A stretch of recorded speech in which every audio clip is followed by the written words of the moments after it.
ছোট্ট শিশুদেরকে ছোটবেলা থেকে শিশু তার স্বাভাবিক অনুসন্ধিৎসায় অনেক প্রশ্ন করে। আমরা আমাদের সমাজে অধিকাংশ ক্ষেত্রে সে প্রশ্নকে আমরা উৎসাহিত করি না, বরং আমরা তাকে নিরুৎসাহিত করি এবং তার মধ্য দিয়ে আমরা এক ধরনের এই যে গণতন্ত্র বিরোধী এক ধরনের চিন্তা আমাদের বাচ্চাদের মনের মধ্যেই ঢুকিয়ে দিই। আমরা বলি তুমি এটা করো কারণ মা বলেছি বা বাবা বলেছি তাই করবে। এমনকি শুধু শৈশবে নয়, যখন বিশ্ববিদ্যালয়ে কি পড়বে সেটি ঠিক করার সময় হয়, অধিকাংশ সময় বাবা মা ঠিক করে দেন সন্তান কি পড়বে। এটি এমন নয় যে সন্তান বুঝতে পারছে না, সিদ্ধান্ত নিতে পারছে না, তারা কিছুটা গাইড করছেন, তা নয়। অনেক সময় তাদের জীবনের অপূর্ণ স্বপ্ন তারা সন্তানের মধ্য দিয়ে পূরণ করতে চান, ভাইক্যারিয়াসলি নিজের স্বপ্নটাকে পূরণ করতে চান। সেটা করতে গিয়ে অনেক সময় অনেক বিপর্যয় ঘটে যায়। কাজেই আমাদের এই গণতন্ত্রের চেতনা এটি একেবারে পরিবারের মধ্যে চর্চা করবার প্রয়োজন রয়েছে। আমাদের শিক্ষকদের ভূমিকায় বিরাট পরিবর্তন দরকার রয়েছে। এখন জ্ঞান শুধু শিক্ষকের কাছ থেকেই আসে না, অনেক সূত্র, অনেক উৎস। শিক্ষার্থী সেই উৎসগুলো জানবে, সেই উৎসগুলো থেকে তার জ্ঞান আহরণ করবে। শিক্ষক সেখানে ফ্যাসিলিটেটরের ভূমিকায় আসবে, শিক্ষক সেখানে গাইডের ভূমিকা পালন করবে। সেই জায়গায়ও মানসিকতার একটা পরিবর্তন সেখানে প্রয়োজন রয়েছে। আমরা করে করে শিখব, সেই শেখাটাই অনেক বেশি দামি হবে। আমরা অনেক কিছু শিখেছি, আমরা এখানে যারা আছি এবং এখানেও আপনারা যারা আছেন, আমরা বেশিরভাগই ছোটবেলা থেকে যা শিখেছি অনেক সূত্র মুখস্থ করেছি। সেটা পদার্থবিজ্ঞানের হোক, অন্য কিছুর হোক, রসায়নের সব কিছু মুখস্থ করে ফেলেছি, জ্যামিতির সব প্রতিপাদ্য মুখস্থ করে ফেলেছি। এই জ্ঞানগুলো আমাদের চারপাশে সব ছড়িয়ে ছিটিয়ে আছে বাস্তব জীবনে। আমরা কোনোটাকে ধরতে পারি না, শুনতে পারি না, কারণ আমি জানি না আমার এই সূত্রটি, এই আইনটি, এটি কি করে আসলে প্রয়োগ করতে হয়। আমি মুখস্থ করেছি সূত্র, কিন্তু তার প্রয়োগ আমি দেখতে পারি না, আমি তাকে ছুঁয়ে দেখতে পারি না। এই অবস্থাটা ঠিক না, এই জ্ঞানটা যথাযথ না। আমি করে শিখবো এবং আমি যা শিখবো তা আমি প্রয়োগ করতে শিখবো, তা যেন হয়। কাজে এই করে শেখার মধ্য দিয়ে, আর শুধু নিজে করে শেখা নয়, অন্যের সঙ্গে করে শেখা, আমার কোলাবোরেট করতে শেখা, টিম ওয়ার্ক করতে শেখা, আমার কমিউনিটির মধ্যে থেকে শেখা, কমিউনিটিকে জানা, এটা খুব জরুরি। সেই জন্য আমরা এখন চাচ্ছি আমাদের শিক্ষার্থীরা তারা শিখে শিখে, খেলতে খেলতে শিখবে, পড়তে পড়তে শিখবে এবং সেই শেখাটাকে পুরোপুরি তারা কাজে লাগাতে পারবে। তারা নিজের যা বলতে চায় সেটা ঠিকভাবে বলতে পারবে। আমরা অনেক কথা বলি কিন্তু কমিউনিকেট করি না, করতে পারি না। আমরা অনেক কিছু চিন্তা করি কিন্তু সূক্ষ্মভাবে সত্যিকার খুব ক্ল্যারিটি নিয়ে চিন্তা করতে পারা, সেটা পারি না। আমরা শুধু সমস্যার কথা বলি, টেলিভিশন অন করেন, সারাক্ষণ সমস্যা, টক শো মানেই সমস্যা, এই সমস্যা ওই সমস্যা, সমাধানের কথা কিন্তু আমরা বলি না। তার কারণ আমরা সমস্যা সমাধানের কথা ভাবি না। কাজেই আমাদের এই যে দক্ষতাগুলো, কমিউনিকেশন স্কিলস, আমাদের ক্রিটিক্যাল থিঙ্কিং স্কিলস, আমাদের প্রবলেম সলভিং স্কিলস, কোলাবোরেশনের স্কিলস, এইগুলো খুব শেখা দরকার। আমার মনে হয় সোম সাহেব তার বক্তৃতায় কিছুটা বলেছেন স্কিলসের কথা। উনি খুব অনুষ্ঠান সংক্ষেপে সারার জন্য অনেক কম বলেছেন, আরো অনেক কিছু বলতে পারতেন। এই স্কিলসগুলো যেন আমাদের বাচ্চারা একেবারে সেই ছোটবেলা থেকে যার যার স্তর অনুযায়ী এগুলো শিখে শিখে বড় হবে, এগুলো তাদের সেকেন্ড নেচারে পরিণত হবে।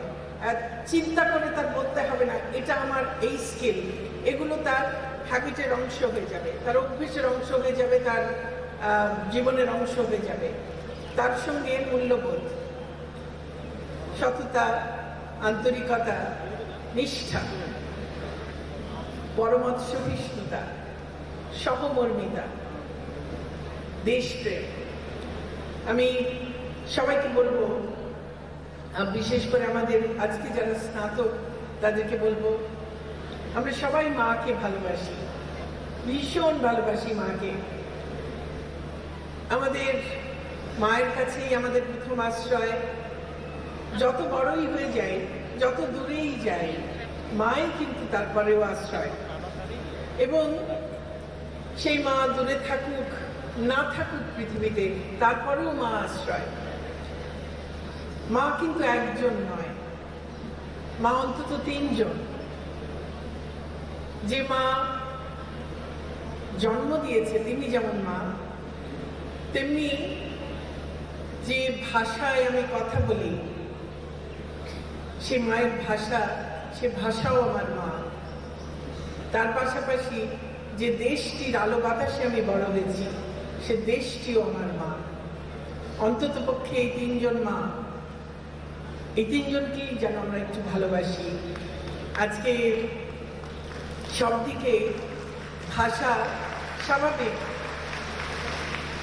প্রযুক্তির ব্যবহারে আমরা সবাই এত অভ্যস্ত, সারাক্ষণ মোবাইলে আমাদের হাত আঙুল, আমরা ভাষাটাকে সেখানে নিয়ে গেছি।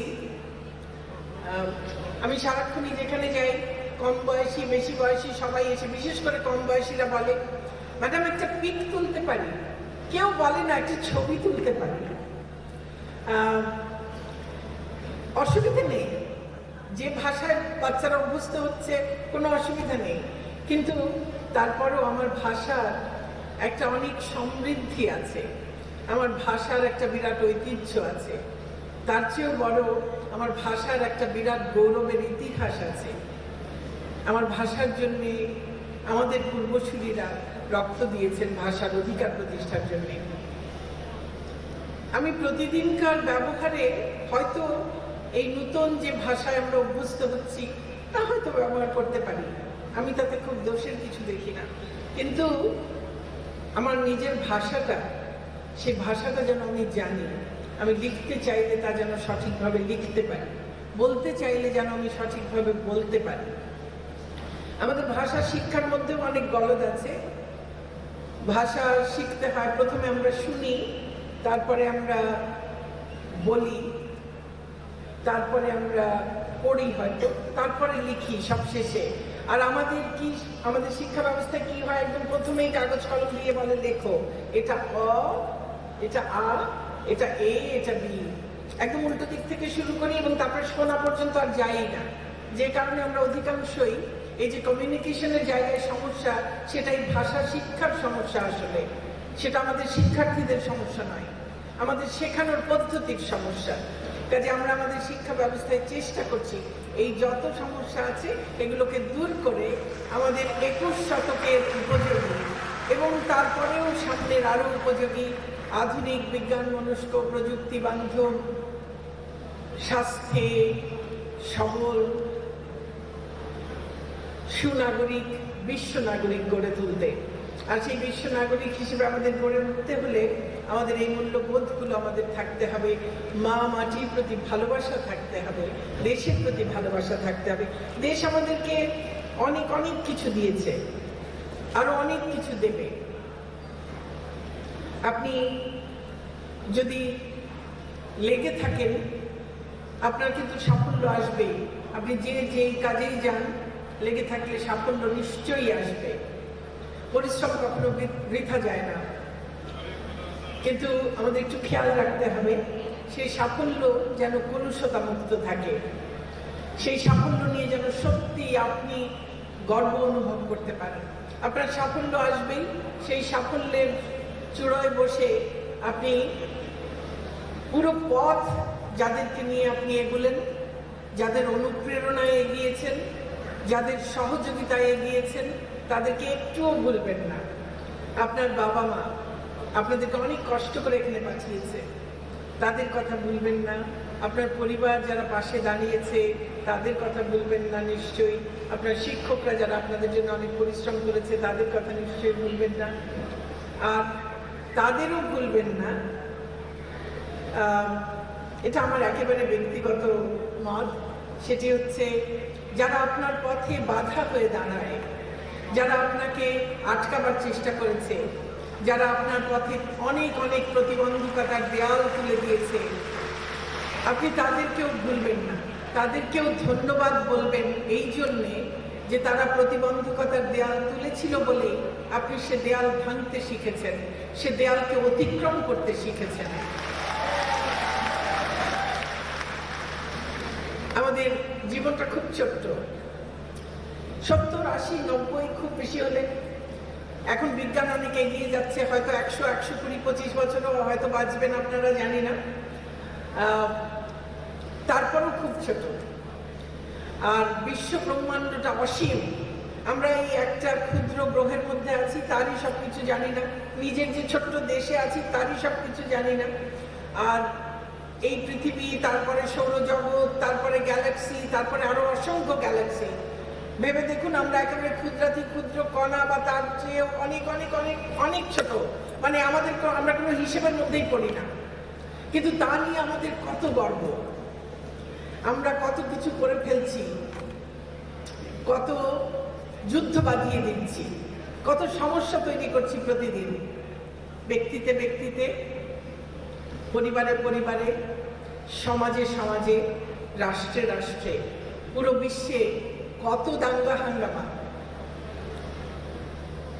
যদি একবার ভাবি যে এই বিশাল বিশ্ব ব্রহ্মাণ্ডে আমি এতই ক্ষুদ্র, এক কণার চেয়েও ক্ষুদ্র কিছু, এবং আমি যে এখানে আছি, আমি যে এই পথ পাড়ি দিয়ে যাচ্ছি, এই পথের কোনো চিহ্নই একদিন থাকবে না, তাহলে কি আমরা এত দাঙ্গা হাঙ্গামা করতাম?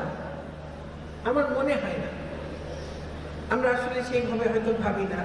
আমি আশা করব আমরা সবাই ভাববো এবং আমরা চেষ্টা করব আমাদের সারা জীবনের কাজ দিয়ে যদি আমরা একটু চিহ্ন কোথাও রেখে যেতে পারি। কি হবে সেই চিহ্ন? আপনারা যদি আপনাদের সারা জীবন, শেখার এত কিছু আছে, আমরা তো আসলে জানি না যে আমরা কি জানি আর কতটা জানি না, সেটাই তো জানি না। এই জানি নার বোধটা যদি থাকে, আর তারপরে যদি সেই জানবার একটা অদম্য ইচ্ছে থাকে, অনুসন্ধিৎসা থাকে, তার মধ্য দিয়ে যদি আমরা আমাদের উদ্ভাবনী শক্তিকে অনুপ্রাণিত করে নতুন নতুন জ্ঞান সৃষ্টি করতে পারি, তাহলেই হয়তো ক্ষুদ্র একটু চিহ্ন রেখে যাবার একটা সুযোগ তৈরি হবে। আশা করি বিশ্ববিদ্যালয় জ্ঞান সৃষ্টির সর্বশ্রেষ্ঠ জায়গা, জ্ঞান সৃষ্টির সেই কাজে, গবেষণায় সকল বিশ্ববিদ্যালয়ে এগিয়ে আসবে, শিক্ষার্থীদেরকে অনুসন্ধিৎসু করে গড়ে তুলবে, তারা গবেষণা করবেন, উদ্ভাবন করবেন, বিশ্বটাকে এগিয়ে নিয়ে যাবেন। আমরা জানতে চাই, আরো অনেক জানতে চাই, বুঝতে চাই, এবং এই যে ছোট্ট জীবনের বাঁচাটুকু, সেই বাঁচাটুকু যদি শুধু নিজের জন্য বাঁচি, তাহলে এই বাঁচাটুকু আরো বেশি ব্যর্থ হয়ে গেল। এই বাঁচাটুকু যদি সবার জন্য বাঁচতে পারি, নিজের দেশের জন্য একটু বাঁচতে পারি, বিশ্বটার জন্য একটু বাঁচতে পারি, তাহলে সেই বাঁচাটা এই ক্ষুদ্র সময়টুকু অনেক অর্থবহ হতে পারে।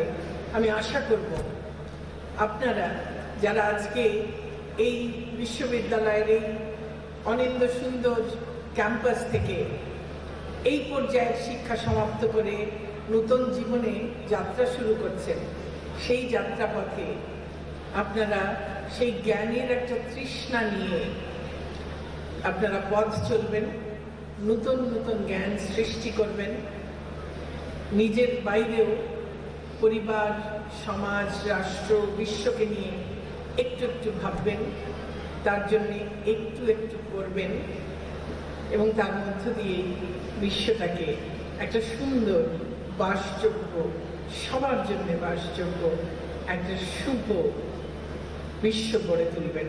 আপনাদের সবার প্রতি অনেক অনেক শুভকামনা আর নিরন্তর ভালোবাসা। আপনারা ভালো থাকবেন। জয় বাংলা, জয় বঙ্গবন্ধু, বাংলাদেশ চিরদিন।